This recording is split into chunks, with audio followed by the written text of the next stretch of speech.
Hey, welcome back. I'm Chris, and today I wanted to talk about these 5-in-1 reflector diffuser things. So let's do this real quick. Now, you've seen these before. I've used them a ton, and I have a couple different brands here. They're pretty much all the same. This one is my biggest one, and I might get one that's a little bigger. And it's got, different colors, and then you can take this off. And you know what? Let me show you with the smaller one here. They're all the same, but there's one thing I don't like about most of the cheaper ones. Now this has silver and then black. I don't need to black anything out. I would rather have silver and white on the same side. I don't really need gold. But more importantly, you can take them off and you can use it as diffusion if you need. I bought a smaller one recently just so that I could have something when I'm out and about in case I wanted a little bit of diffusion. And you could use this for video, you can use this for photography, whatever you want to really diffuse the light just a little bit or add some bounce. And then usually on the inside you'll have like a white and a gold on the inside. Now I'd rather have white and silver on the opposite sides so that you can use it in gold and black, because I'm going to use the white and silver more. So I did pick up this little one here that all it is just silver on one, white on the other.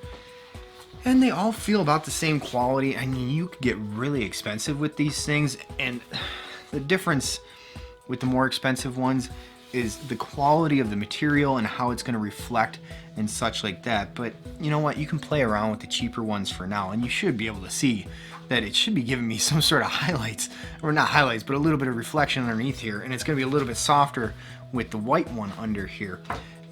But you got to think about how you use these correctly and stuff like that too. You don't want to bounce it up underneath unless you're trying to brighten up the shadows underneath a little bit.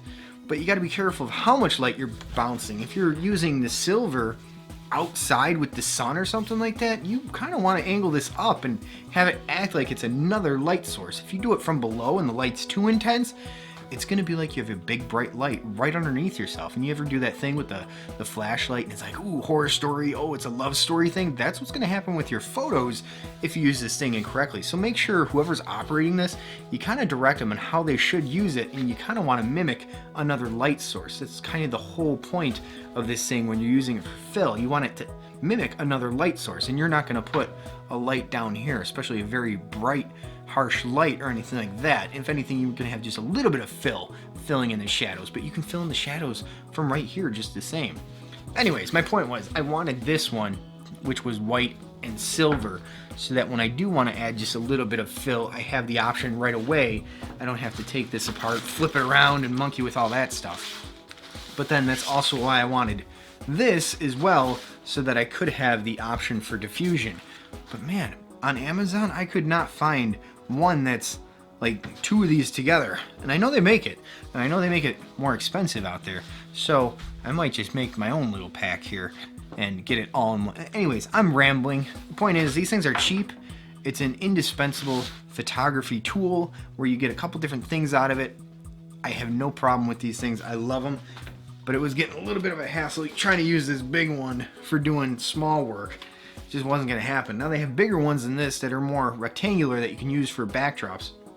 In fact, I used this one not that recently to take my own self-portrait, and it worked out pretty good to make that kind of like a white background.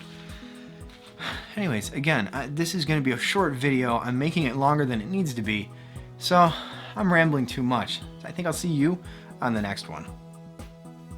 And if you wanted to know how to close these up, you kind of just hold it on either side, and you're going to kind of like just twist it.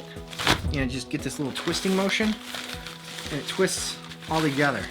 You know what I mean? And when you pop it out away from you so you don't hit yourself in the face.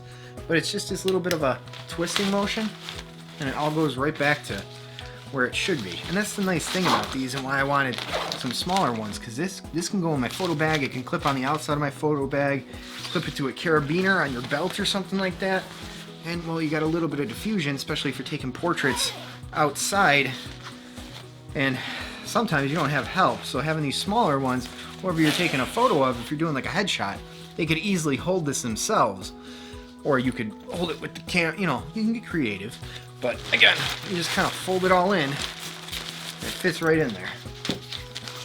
Anyways, I'm rambling again, so I will see you on the next one.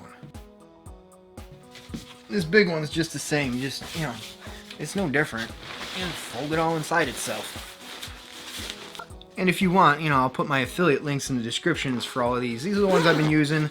I don't beat up on my stuff. I take pretty good care of it, I would like to think. And this stuff, it does last. I've had this one for, geez, I don't know, 8 years.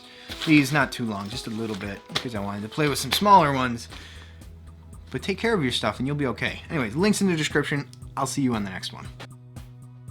Before I forget, you can use anything. I mean, this is pretty bright for fill, and this is like from, you know, you get like a pie tin, or yeah, it's a pie tin. This is the cover for a pie tin.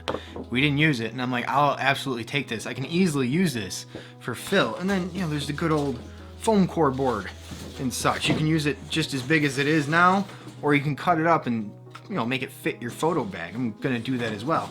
And then you can use the black one to kind of give negative fill, to where if I didn't want light on this side of my face and stuff, I'm not sure how it looks because I don't have the camera, but you can kind of negate light on this side, so it takes away shadows. No, it adds shadows. No, it takes away the fill.